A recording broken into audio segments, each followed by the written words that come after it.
लाडकी बहीण योजनेसाठी आता ही 8 बँक खाती चालणार नाहीत. 15 नोव्हेंबर शेवटची तारीख आहे. तुम्ही या बँक खात्यामध्ये आत्ताच बदल करून घ्या. तुमचं आधार कार्ड जर या 8 बँक खात्यांना लिंक असेल तर लक्षात घ्या, तुम्हाला लाडकी बहीण योजनेचे पुढचे हप्ते मिळण्यामध्ये अडचण येऊ शकते. आत्तापर्यंत सरकारनं 7,500 रुपये लाडक्या बहिणींच्या खात्यामध्ये जमा केलेले आहेत आणि आज आपण काही बँकांची लिस्ट त्या ठिकाणी पाहणार आहोत. आणि या लिस्टनुसार 8 बँका अशा आहेत की ज्या बँकांमध्ये जर तुमचं खातं असेल, जर तुम्ही त्या ठिकाणी तुमचं आधार लिंक केलं असेल. आता बऱ्याचशा महिलांना त्या बँक खात्यात आता पैसे आलेले सुद्धा आहेत. काहींना 1-2 हप्ते आलेत, काहींना सगळे हप्ते आलेत. परंतु या 8 बँकांमध्ये जर तुमचं खातं असेल तर तुम्ही ताबडतोब त्या ठिकाणी ॲक्शन घ्यायची आहे. ताबडतोब त्या ठिकाणी तुम्हाला हे काम करून घ्यावं लागेल. अन्यथा लाडकी बहीण योजनेचे पुढचे हप्ते की जे 2100 रुपयांप्रमाणे येणार आहेत. आणि जर महाविकास आघाडीचं सरकार आलंच तर याच्यामध्ये तब्बल 3,000पर्यंत वाढ होणार आहे. म्हणजे जो हप्ता आपल्याला मिळणार आहे तो तब्बल 3,000 रुपये दर महिन्याला मिळणार आहे. तर लाडकी बहीण असू द्या किंवा महालक्ष्मी असू द्या, कोणत्याही योजनेचे पैसे जर तुम्हाला हवे असतील तर इथून पुढचे हप्ते मिळवण्यासाठी किंवा आत्तापर्यंत जे तुमचे हप्ते यायचे राहिलेत ते हप्ते मिळवण्यासाठी आता ही 8 बँक खाती चालणार नाही आहेत. या 8 बँक खात्यांमध्ये जर तुम्ही आधार लिंक केलं असेल तर ते ताबडतोब बदलून घ्या. 15 नोव्हेंबर ही शेवटची तारीख दिलेली आहे. तोपर्यंत हा अर्जंट बदल, हा तातडीचा बदल महिलांनी करून घ्यायची आहे. त्यासंबंधीच्या अत्यंत तातडीच्या सूचना महिलांना देण्यात आलेल्या आहेत. आता ही 8 बँक खाती नक्की कोणती आहेत हे समजून घेण्यापूर्वी, हे जाणून घेण्यापूर्वी सर्व बहिणींना, ताईंना नम्र विनंती आहे की आम्ही लाडकी बहीण योजनेचे सगळे अपडेट तुमच्यापर्यंत वेळोवेळी पोहोचवत आलेलो आहोत. परंतु तुम्हाला व्हिडिओ आवडता, तुम्ही व्हिडिओ पाहता, परंतु व्हिडिओला लाईक करणं मात्र तुम्ही विसरून जाता. तेव्हा सर्व बहिणींना विनंती आहे की आत्ताच आपण व्हिडिओला लाईक नक्की करावं. व्हिडिओ पाहता पाहता कृपया लाईक करा, कारण लाईक जर तुम्ही केलं नाही तर व्हिडिओ जास्तीत जास्त बहिणींपर्यंत पोहोचतच नाही. आणि म्हणून कृपया व्हिडिओला लाईक करा. चला तर तुम्ही व्हिडिओला लाईक केलेला आहे असं समजून आपण या महत्त्वपूर्ण व्हिडिओला या ठिकाणी सुरुवात करूया. बघा, सर्वात प्रथम आपण हे जाणून घेऊ की आपल्या महाराष्ट्रामध्ये कोणकोणत्या बँका त्या ठिकाणी चालतात की ज्याच्यामध्ये लाडक्या बहिणींनी खाती उघडलेली आहेत. तर बघा, सगळ्यात जास्त खाती SBI म्हणजे स्टेट बँक ऑफ इंडियामध्ये आणि त्याच्या सहयोगी बँकांमध्ये लाडक्या बहिणींनी खाती उघडलेली आहेत.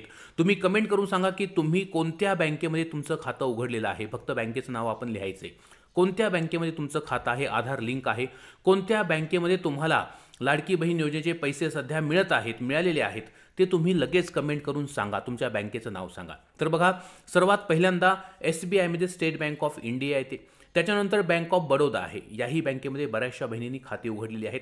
नंतर आहे bank of India, bank of Maharashtra, bank of Maharashtra. नंतर आहे कॅनरा बँक. कॅनरा बँक याला काही जण कॅनडा बँक असंही म्हणतात. सेंट्रल बँक ऑफ इंडिया याला CBI असंही म्हटलं जातं. इंडियन ओव्हरसीज बँक म्हणजे IOB ही सुद्धा बँक आहे. इंडियन बँक आहे. बघा, बऱ्याच जणांना इंडियन बँक आणि स्टेट बँक ऑफ इंडियामध्ये फरक कळत नाही. तर SBI वेगळी, ही स्टेट बँक, आणि इंडियन बँक ही वेगळी आहे. पंजाब नॅशनल बँक आहे, युनियन बँक ऑफ इंडिया आहे, पंजाब अँड सिंध बँक आहे आणि युको बँक आहे. तर या 13 भारतातल्या, महाराष्ट्रातल्या अतिशय महत्त्वाच्या बँका आहेत. याच बँकांमध्ये सर्वाधिक महिलांनी, लाडक्या बहिणींनी त्या ठिकाणी आपली बँक खाती उघडलेली आहेत, आपलं आधार लिंक केलेलं आहे. आता या बँकांच्या सोबत अजून एक बँक नव्यानं त्या ठिकाणी महिलांनी याला प्रिफरन्स दिला आहे, ती म्हणजे इंडिया पोस्ट पेमेंट बँक. याला पोस्ट बँक असंही म्हणतात, पोस्ट ऑफिस बँक. तर या IPPB मध्ये म्हणजे इंडिया पोस्ट पेमेंट बँकेत देखील लाखो बहिणींनी खाती उघडली आहेत. आणि त्याचं कारण असं होतं की महिलांचं आधार कार्ड त्या ठिकाणी लिंक होत नव्हतं, आधार सीडिंग होत नव्हतं, DBT इनेबल होत नव्हतं. आणि त्यावरती उपाय म्हणून महिलांनी पोस्ट ऑफिस गाठलं आणि त्या ठिकाणी कागदपत्र वगैरे सादर करून इंडिया पोस्ट पेमेंट बँकेमध्ये स्वतःचं खातं उघडलं. आनंदाची गोष्ट अशी होती की काही दिवसातच या इंडिया पोस्ट पेमेंट बँकेमार्फत या लाडक्या बहिणींचं आधार सीडिंग झालं, आधार लिंकिंग झालं आणि अनेक बहिणींना त्यांच्या पोस्ट ऑफिसच्या खात्यामध्ये पैसे सुद्धा जमा झालेले दिसले. होय, अनेक बहिणींना हे होऊन गेलं. भारतीय डाक विभागानं हा एक अतिशय चांगला उपक्रम राबवलेला आहे. ग्रामीण भागातल्या विशेषतः लाखो बहिणींना याचा फायदा होताना दिसून आला. परंतु आता मात्र 8 बँकांची लिस्ट त्या ठिकाणी आलेली आहे आणि या बँकांमध्ये आता आपल्याला तात्काळ बदल करून घ्यायचा आहे. आता या बँका ज्या आहेत, जर या बँकांमध्ये तुमचं खातं असेल तर तुम्हाला पैसे येण्याची सुतराम शक्यता राहणार नाही.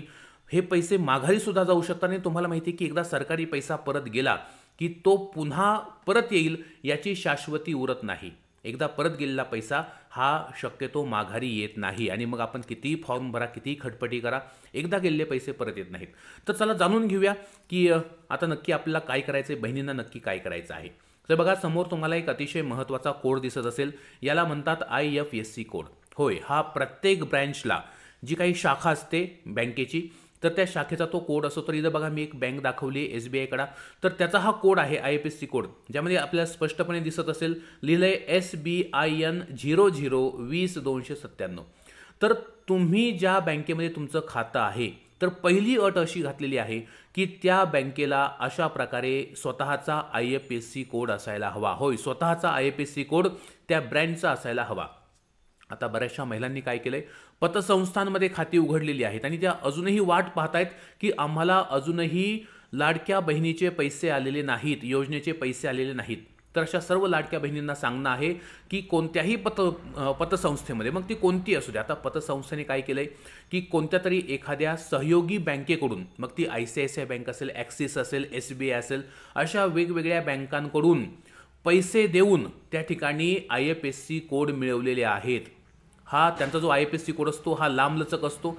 तर कृपया जर तुम्ही कोणत्याही पतसंस्थेमध्ये तुमचं खातं उघडलेलं असेल आणि ते खातं जर तुम्ही लाडक्या बहिणीला जोडलेलं असेल, त्या ठिकाणी जर आधार लिंकिंग केलं असेल, तर ताबडतोब हे आधार लिंकिंग आपण त्या ठिकाणाहून काढा आणि एखाद्या नॅशनलाइज बँकेला ते जोडा. अन्यथा तुम्हाला आत्तापर्यंत तर पैसे आले नाहीतच, परंतु इथून पुढे जे 2100 रुपये मिळणार आहेत ते सुद्धा मिळणार नाही, किंवा जे 3000 रुपये जी घोषणा केली महाविकास आघाडीनं ते सुद्धा पैसे तुम्हाला मिळणार नाहीत. पहिली गोष्ट लक्षात आली की ज्या पतसंस्था आहेत, म्हणजे त्याला आपण क्रेडिट सोसायटी म्हणतो, अजिबात पतसंस्था कोणतीही असू द्या, नागरी असू द्या, किंवा ग्रामीण असू द्या, अर्बन असू द्या, कोणत्याही पतसंस्थेचं खातं चालत नाही. दुसरी गोष्ट, आता बऱ्याचशा त्या ठिकाणी डिस्ट्रिक्ट बँक आहेत, म्हणजे जिल्हा बँक आहे, जिल्हा सहकारी बँक आहेत. तर जिल्हा सहकारी बँकांना देखील स्वतःचा IFSC कोड आहे. जर तुम्हाला आत्तापर्यंत सगळे हप्ते आले असतील, लक्षात घ्या, जर तुम्हाला आत्तापर्यंत त्या बँकेतून सगळे हप्ते आले असतील, सगळे म्हणजे 7,500 रुपये, जुलै, ऑगस्ट, सप्टेंबर, ऑक्टोबर, नोव्हेंबर, अशा 5 महिन्यांचे मिळून 7,500 आले असतील, तर तुम्हाला काळजी करण्याची गरज नाही. तुमची जी सहकारी बँक आहे ती उत्तमरित्या काम करते आहे आणि तुम्हाला इथून पुढचे हप्ते देखील 100% मिळतील. परंतु जर तुमच्या सहकारी बँकेत तुम्ही खातं उघडल्यानंतर तुम्हाला अगदी पहिलाच हप्ता आला किंवा 2च हप्ते आले, 3च आले, बाकीचे पैसे आले नाही, तर असं जर होत असेल तर 100% त्या ठिकाणी प्रॉब्लेम्स आहेत.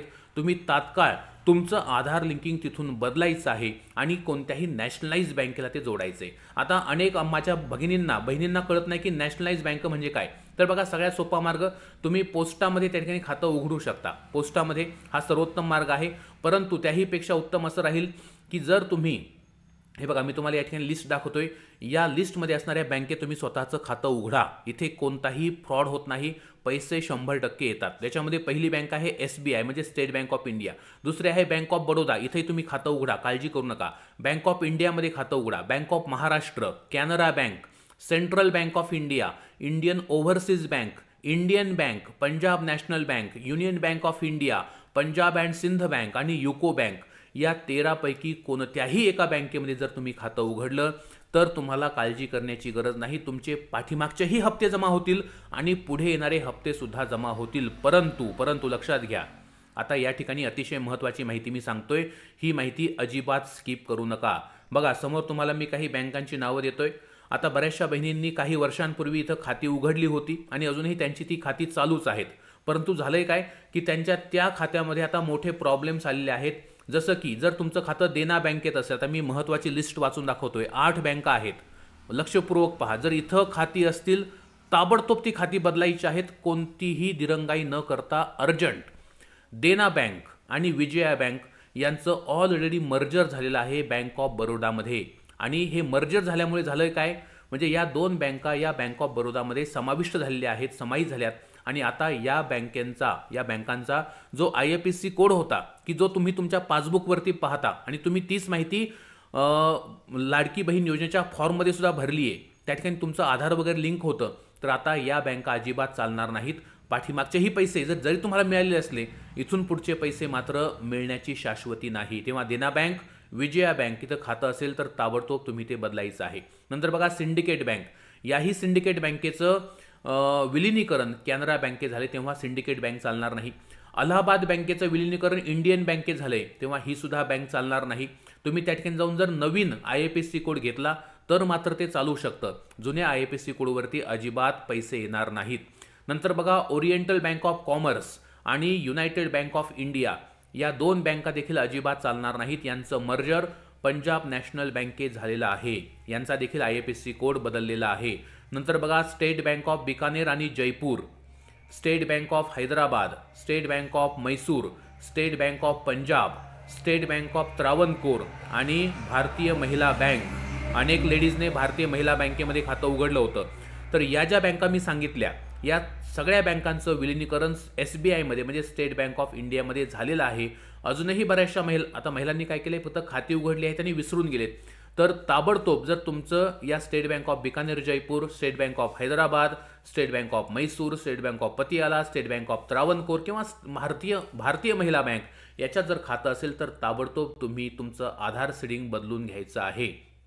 किंवा जर आधार सीडिंग तुम्हाला बदलायचं नसेल तर किमान तुम्ही फॉर्म भरताना जो IFSC कोड टाकला तो एकदा चेक करून बघा. जर तो जुनाच कोड असेल तर तुम्हाला अजिबात पैसे मिळणार नाहीत. चुकून जर पैसे आले असतील तर इथून पुढचे हप्ते येण्याची शाश्वती नाही. आणि शेवटची बँक आहे आंध्र बँक आणि कॉर्पोरेशन बँक. आंध्र आणि कॉर्पोरेशन या 2 बँकांचं विलिनीकरण हे युनियन बँक ऑफ इंडिया म्हणजे UBI मध्ये झालेलं आहे. तेव्हा याही बँकांमध्ये पैसे येणार नाहीत जर तुम्ही जुना IFSC कोड टाकला असेल तर.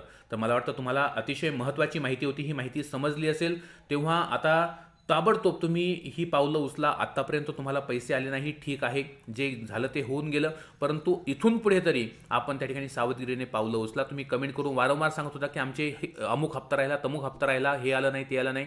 तेव्हा आता तुम्हाला मी लिस्ट त्या ठिकाणी दिलेली आहे. तर अतिशय महत्त्वाचा असा हा व्हिडिओ होता. तर व्हिडिओ आवडला असेल कृपया व्हिडिओला लाईक नक्की करा, कारण अतिशय महत्त्वाची माहिती आपण या ठिकाणी शेअर केलेली आहे. व्हिडिओला लाईक करा. जास्तीत जास्त बहिणींना, जास्तीत जास्त तुमच्या मैत्रिणींना हा व्हिडिओ, नातलगांना व्हिडिओ शेअर करा, कारण अजूनही अनेक बहिणींना जर ही गोष्ट ठाऊक नसेल तर 15 नोव्हेंबर शेवटची तारीख असं सोशल मीडियावरती सांगितलेलं आहे, परंतु कदाचित याच्यामध्ये वाढ होऊ शकते. शेवटच्या तारखेची अजिबात वाट बघू नका. ताबडतोब आपण हा बदल त्या ठिकाणी करून घ्यायचा आहे. अर्जंट आणि तातडीच्या सूचना आहेत. सर्व बहिणींना व्हिडिओ नक्की शेअर करा. व्हॉट्सॲपद्वारे, फेसबुकद्वारे व्हिडिओला लाईक करा. कमेंट करून सांगा की तुमचं बँक खातं नक्की कोणतं आहे, कोणत्या बँकेत तुम्हाला पैसे जमा होत आहेत किंवा होणार आहेत. आणि लाडकी बहीण योजनेच्या प्रत्येक महत्त्वाच्या अपडेटसाठी आत्ताच आपल्या चॅनलला सबस्क्राईब करून बेल आयकॉन दाबा, कारण त्याशिवाय तुम्हाला महत्त्वाचे अपडेट, सगळे पैसे जर तुम्हाला हवे असतील, इथून पुढचे 5 वर्ष तुम्हाला हप्ते येणार आहेत, जवळपास 20-21 हजार रुपये मिळणार आहेत. एकही हप्ता जर चुकवायचा नसेल तर आत्ताच आपल्या यूट्यूब चॅनलला सबस्क्राईब करून ठेवा आणि शेजारचं घंटीचं बटन म्हणजे बेल आयकॉन दाबा आणि ऑलला क्लिक करा. भेटूया पुन्हा एका नवीन व्हिडिओमध्ये. तोपर्यंत धन्यवाद.